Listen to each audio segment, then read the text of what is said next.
Notre façon de voir le monde détermine notre façon d'agir. Le philosophe britannique Thomas Hobbes réduisait essentiellement les hommes à des guerriers avides de ressources, menant des vies solitaires, pauvres, nuisibles, brutales et courtes. Cette vision d'un individu inquiet de nature, œuvrant seul contre tous, en compétition permanente, domine désormais la tradition philosophique occidentale. D'après la philosophie indigène, nous sommes tous des individus apparentés de par notre appartenance à la même communauté humaine. Et en tant que partie intégrante de la nature, nous contribuons avec d'autres à son équilibre. La pensée occidentale dominante perçoit la société comme un simple agrégat d'individus cupides, connectés les uns aux autres à travers un modèle de compétition marchande, ayant pour objet des ressources limitées, ce qui a pour effet d'engendrer la peur, l'insécurité et le désespoir qui appauvrissent l'esprit. Les populations indigènes associent quant à elles la nature à la prospérité, ses ressources sont abondantes, partagées, et la collaboration de ses membres permet in fine la balance et donc la bonne intendance de notre environnement. Dans la vision occidentale, la nature est crainte et sa valeur hiérarchisée.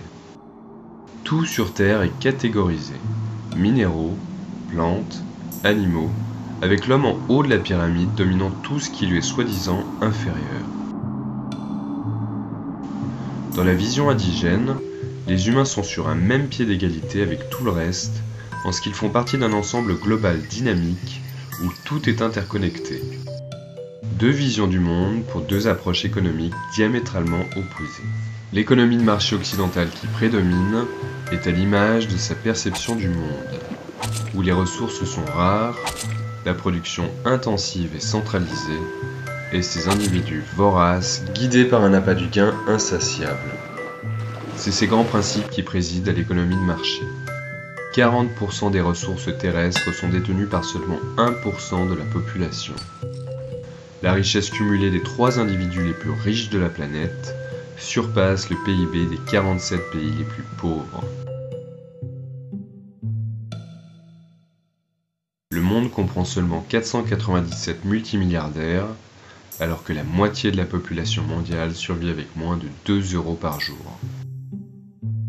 L'économie indigène, à l'image de sa vision du monde, est basée sur l'interdépendance, une production décentralisée, un usage flexible des ressources qui passe par la promotion d'une gestion responsable de celles-ci, l'abondance, la fraternité et une croyance dans le suffisantisme qui encourage le partage et la coopération. Dans l'Arctique, suite à une pêche généreuse, les rapports profonds qu'entretiennent les Inuits et l'obligation de réciprocité qui en découle assurent que les besoins primaires de chacun de ses membres soient assurés de façon juste et équitable. Et en ce qu'elle est une condition préalable à un monde durable, la santé de l'économie est mesurée à l'aune de la santé de tout le reste. Dans l'économie de marché, la notion de santé est indexée au produit intérieur brut. Plus nous produisons et consommons, et le mieux s'en porte notre économie.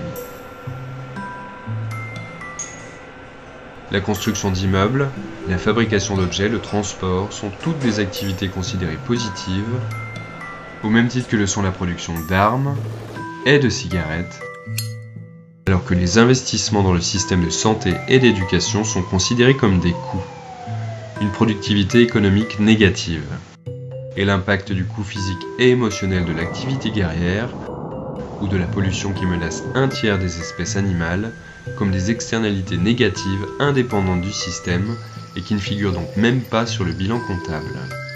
Un système intenable dans lequel la rareté des ressources devient une prophétie autoréalisatrice.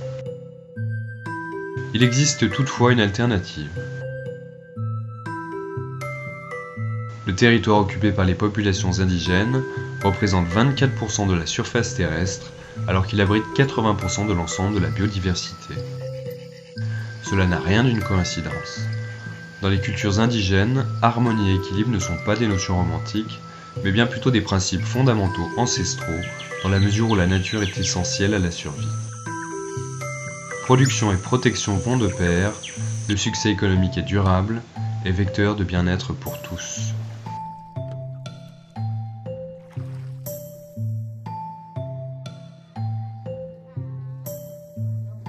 First People a pour vocation de financer les modèles indigènes et les pratiques traditionnelles qui offrent de nouvelles perspectives dans l'optique de façonner une économie alternative qui encourage l'équilibre naturel et l'harmonie communautaire.